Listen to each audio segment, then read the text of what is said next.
Cyber തട്ടിപ്പ് കേസുകൾ ഉയരുമ്പോഴും പ്രതികളെ കണ്ടെത്താൻ കഴിയാതെ പോലീസ് ഇരുട്ടിൽ തപ്പുന്നു. സംസ്ഥാനത്ത് 4 ദിവസങ്ങൾക്കിടെ 4 കോടിയിലധികം രൂപയാണ് പലർക്കായി നഷ്ടപ്പെട്ടു പോയത്. വാട്സപ്പ് വഴി ട്രേഡിംഗ് ലിങ്ക് നൽകിയാണ് ഭൂരിഭാഗം തട്ടിപ്പും അരങ്ങേറിയത്. വി ജയശങ്കർ വീണ്ടും ചേരുന്നു. ജയശങ്കർ, ഈ സൈബർ തട്ടിപ്പുകളുടെ എണ്ണം കൂടാനുള്ള സാധ്യത, മലയാളികൾ വിദ്യാഭ്യാസം കൂടിയ ആളുകൾ പോലും ഈ തട്ടിപ്പിന് പൊതുവെ നിന്നുകൊടുക്കുന്നു എന്നൊരു പരാതി ഉയരുന്നുണ്ട്. വിവരങ്ങൾ.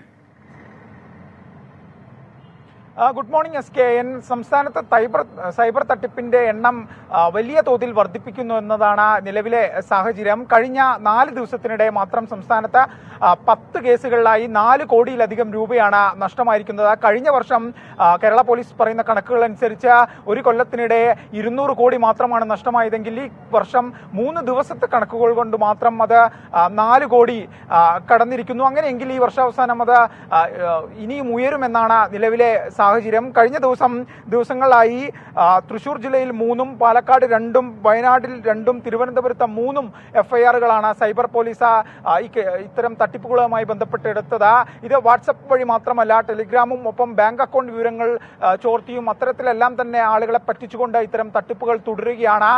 സംസ്ഥാനത്തെ മറ്റ് സൈബർ പോലീസ് സ്റ്റേഷൻ അല്ലാത്ത ലോക്കൽ സ്റ്റേഷനുകളിലും സമാനമായ നിരവധി കേസുകളുണ്ട്. ഇതിന്റെ വിവരങ്ങൾ കേരള പോലീസ് ഇതുവരെ ഔദ്യോഗികമായി പുറത്തുവിട്ടിട്ടില്ല. പക്ഷേ ഈ കണക്കുകൾ കൂടി വരുമ്പോൾ ഈ കേസുകളുടെ എണ്ണം വലിയ തോതിൽ ഉയരും. തട്ടിപ്പ് വർദ്ധിപ്പിക്കുമ്പോഴും കേസ് എടുക്കുക എന്നതിനപ്പുറത്തേക്ക് പ്രതികളിലേക്ക് എത്താൻ പോലീസിന് സാധിക്കുന്നില്ല. പലപ്പോഴും ഈ തട്ടിപ്പ് നടത്തിയ അക്കൗണ്ടുകൾ മരവിപ്പിക്കുക മാത്രമാണ് പോലീസ് ചെയ്യുന്നത്. ഇടനിലക്കാരിലേക്ക് അന്വേഷണം എത്തും, അവിടെ അവസാനിക്കുന്ന ഒരു സാഹചര്യമാണ് നിലവിൽ സംസ്ഥാനത്തുള്ളത്. എന്തായാലും വലിയ തട്ടിപ്പാണ് സംഭവിക്കുന്നത് സംസ്ഥാനത്ത് നിന്ന് തള്ളിക്കളയാനാകില്ല. തിരുവനന്തപുരത്ത് മാത്രം ഒരു വ്യക്തിക്ക് 2.5 കോടി രൂപയിലധികമാണ് നഷ്ടപ്പെട്ടത്. ഈ പണം നഷ്ടപ്പെടുന്ന ആളുകളിൽ ഭൂരിഭാഗവും ഉന്നത വിദ്യാഭ്യാസമുള്ളവരാണ്, സ്ത്രീകളാണ് എന്നതും ഇതിലെ വലിയൊരു പ്രശ്നമാണ്. എന്തായാലും പോലീസ് പറയുന്നത് ഈ വിഷയവുമായി ബന്ധപ്പെട്ട ആളുകൾ ജാഗ്രത പുലർത്തണമെന്നാണ്. പക്ഷേ തട്ടിപ്പുകൾ തുടരുന്നു, പോലീസിന്റെ അന്വേഷണം എങ്ങും എത്താതെ നിൽക്കുകയും ചെയ്യുന്നു. SKN.